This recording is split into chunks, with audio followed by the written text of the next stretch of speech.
Fala pessoal, bem-vindos de volta ao canal e vamos para mais um vídeo sobre Landscape. Nesse vídeo vamos ver como criar uma Landscape Material e como resolver o problema de repetição de padrões nas texturas. No final do vídeo anterior, nós vimos como importar uma textura de grama da Quixel Mag Scans e depois adicionamos o Material na nossa Landscape. Mas agora vamos criar nosso próprio Material personalizado utilizando as texturas de grama que importamos. E ainda vamos adaptar para que ela possa utilizar a textura de qualquer outro material, como pedras, areia e terra. Então, já com o editor aberto, eu vou criar meu material Aim Landscape. Vou arrastar as texturas para dentro do Graph e vamos passar por cada uma delas.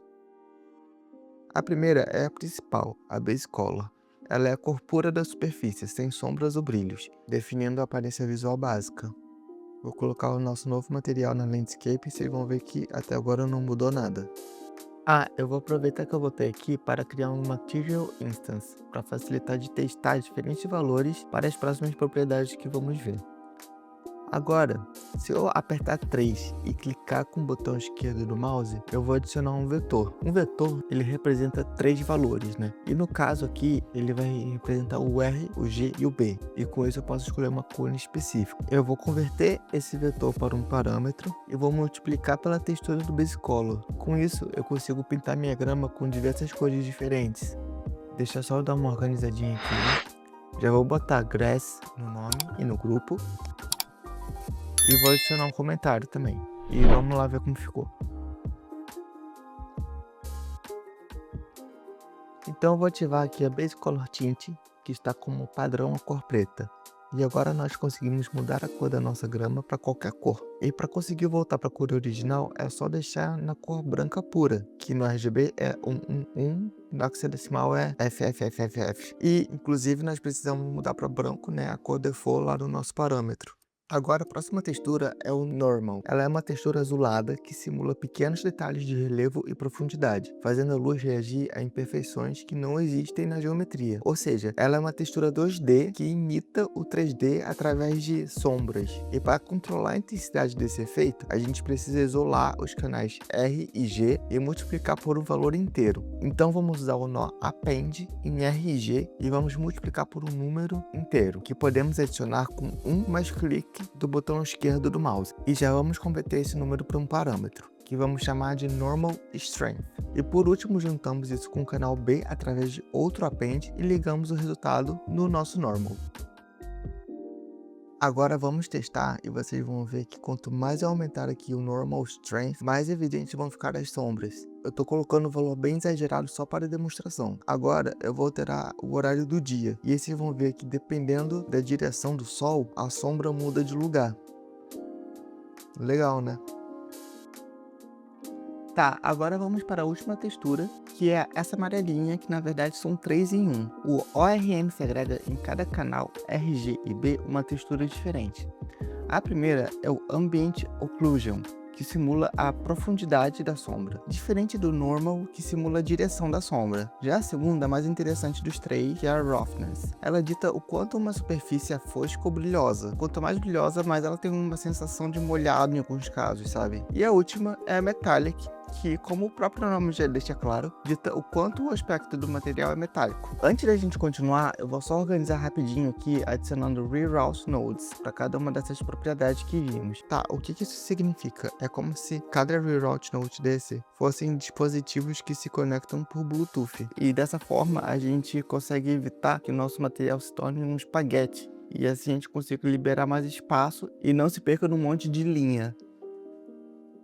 Das propriedades do ORM, a única que vamos modificar é a Roughness. Em vez de aceitar o valor padrão da textura, nós vamos definir o limite mínimo e o limite máximo de rugosidade que queremos. Para isso, usamos o nó Linear Interpolate, o famoso LERP.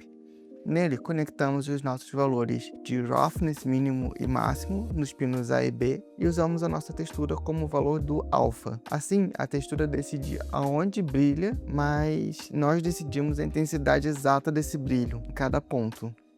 Alguns dos outros nós interessantes são o Specular, que define o reflexo de materiais não metálicos. Normalmente você pode deixar o valor dele como default, que é de meio mesmo.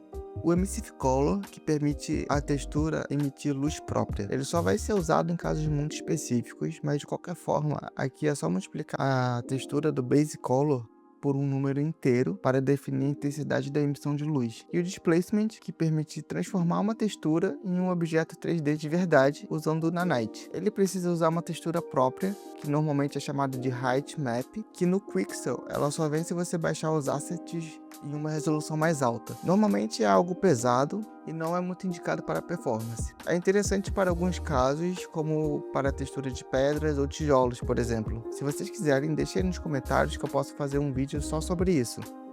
Agora vamos finalmente para a parte principal desse vídeo, que é resolver o problema da repetição na textura. Existem vários métodos para isso, mas nesse vídeo vamos focar no mais simples de todos, a função Texture Variation. Vamos procurar pelo nó Landscape Layer Chords e vamos plugar em UVs. Isso é essencial para que a função entenda como mapear corretamente toda a superfície da nossa landscape. E agora vamos criar 3 parâmetros. O primeiro é o Variation Scale, que define o tamanho desses novos padrões aleatórios que vamos quebrar a repetição.